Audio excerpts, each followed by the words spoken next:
have a little lesson on this Allegretto by Carcassi. So this comes from my Grade 2 Repertoire Lessons book, follow-up to the Grade 1 book that I did, and essentially offers pieces, but then a couple of pages of lessons on the piece. 1 or 2 pages of like little tips and things that will teach you about how to approach repertoire. So watch the video for free and gain all the tips and how to approach these pieces. You might even have these pieces in other books that you own. But you can also buy the book. There's a link for that under the video in the YouTube description. So let's start off by talking about this piece for a second. The piece is in 2 different keys, E minor, and then on the second half it goes to E major.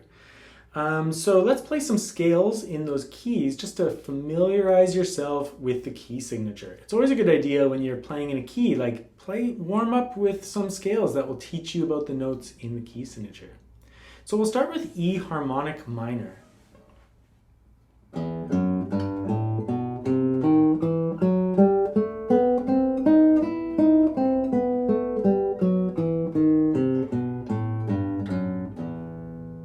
Harmonic minor scales just raise the 7th degree by 1, so you get that D sharp to the tonic, or that raised 7th to the tonic, which you'll hear in cadential areas a lot. E melodic minor raises the 6th and 7th degree on the way up and then lowers it on the way down. Don't worry if you don't understand all this music theory behind it. It doesn't really matter at this point. Read the scales I've written out in my book and just familiarize yourself with the notes.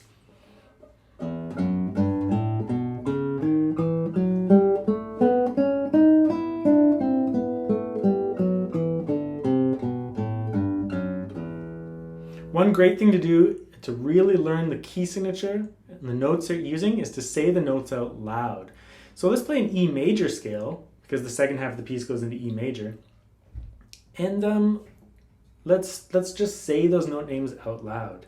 E, F sharp, G sharp, A, B, C sharp, D sharp, E, F sharp, G sharp, A, B, C sharp, D sharp, E, D sharp, C sharp, B, A, G sharp, F sharp, E, D sharp, C sharp, B, A, G sharp, F sharp, E. It's a bit of a mouthful sometimes, but saying the note names out loud will really help you to learn the key signature. Quick word on right hand fingering in one of the sections of this piece. So the section I want to talk about happens at bar 11. So bar 11 and 12. And there's a lot of different things we could talk about for these 2 bars. Bar 11 and 12, there's 2 ways you could finger it. So let's go over those 2 ways. One way would be maximum alternation in the right hand.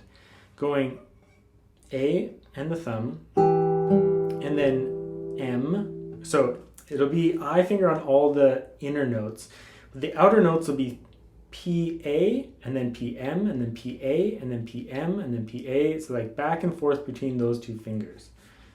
I'm not going to say the I finger, but A, M, A, M, A, M, A. So one more time. A, M, A, M, A, M, A. So like really alternating it. That can be a bit of a brain teaser though. So one thing you can do is, because the I finger keeps intervening in between, it wouldn't be technically incorrect to use the same finger. So you could go A, M, M, A, M. Just like changing your finger based on each set of 3 notes. Both ways are acceptable, and in the hands of a professional, both might seem pretty easy and agreeable.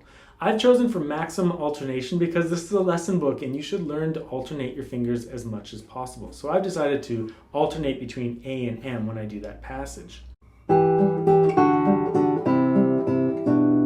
It feels pretty good to me though, because the main strong beat of each group of 3, I end up doing with A.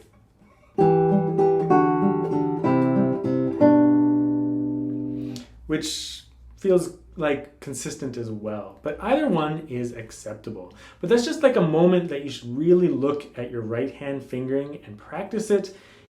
There's another part in bar 13 that I want to talk about. It's about left-hand fingering this time. There's 3 different ways you could play this, but I've chosen one of them. So the first way you could play it is just jumping fingers over.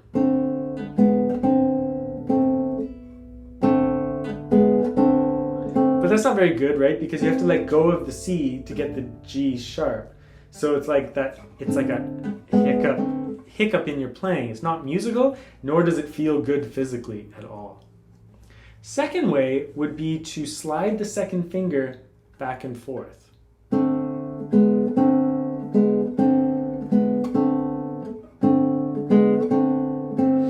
That way is pretty good. I mean, it's very decent. It's like, it's smooth sounding. For the most part, it's smooth sounding. And it's physically not uncomfortable to do. I mean, it's not ideal because we're changing positions, but it's still pretty good, right? The last way is the best way. I go into like a negative position. I use 3 and 2. And that way I can use the free finger for the next thing. That way is the best way because it's both physically the easiest and it's the smoothest sounding. However, the note before that is a D. And because of that D, I don't want to go to this weird 3-2 position. So I ended up going with the second example of just sliding the second finger down. When you're approaching your pieces, if you have a section that just isn't smooth and it's not a good fingering, try out lots of different fingerings, know exactly what the pros and cons of each fingering are, and then choose the best one for that particular example. So in this particular example, the best fingering doesn't actually work very well because of the note that comes before. And so I had to choose the second best option, but not the worst option. So it's just like an interesting thing to think about. And when you're practicing your pieces, you got to really examine these kinds of things. Okay, next up is play the melody on its own. For the most part in this book, I don't write out the melodies because it's kind of up to you at this point to like identify melodies and play them on their own. In this book, they're usually the notes with stems going up. However, in this piece, because of all the thirds, those notes that are 3 notes apart from each other on the staff, it's a little confusing to like think of the melody as a single note. So I did write out the melody for you in this particular case. When you practice it,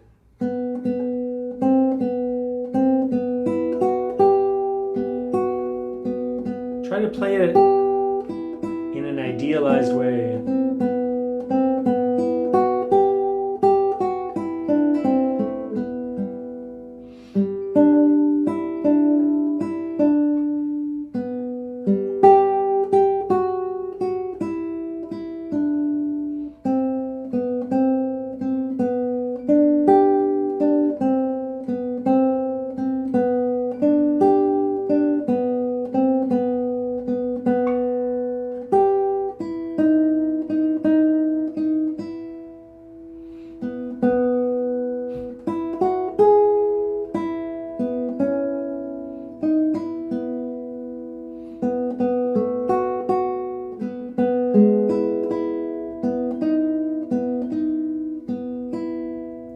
Back and plays into the fin A. Practicing that melody on its own will just be such a great way to get your mind into the piece and to just prepare the phrasing and the musicality of the piece. Then when you add all those other notes that occur in the piece, you want to keep all the good qualities that you created when you played the melody on its own, your legato and your dynamic shaping.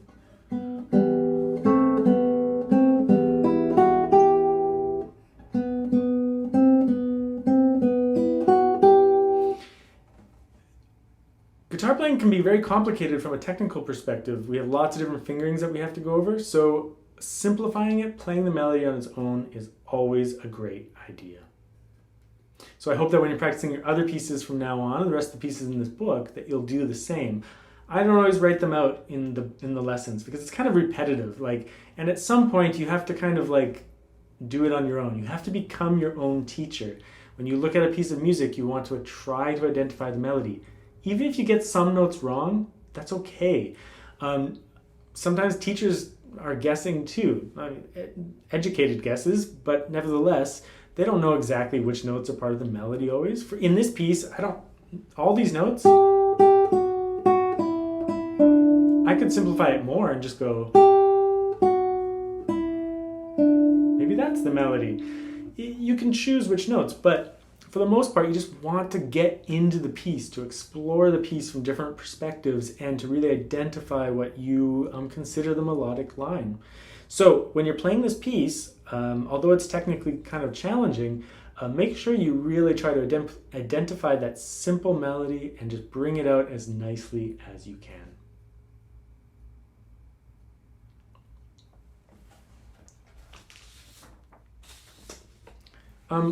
One other thing I'll say is just a little bit about the right hand fingering. It's a little tricky in this piece, but just take it slow. You just have to remember, like with all these 3-note chords, sometimes you're going to repeat fingers and sometimes you want to alternate. So the pickup you should play with A, that way A, I am.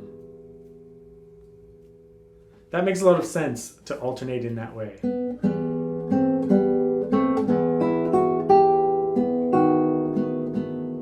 And then like some of those repeated notes, you're just going to repeat I am over and over. Other little spots to talk about, it's not too much. When you get into the E major section, just remember to like start fanning your hand out into one finger per fret so that you don't accidentally go when it's supposed to be G sharp, right? So as soon as you think about your E major key,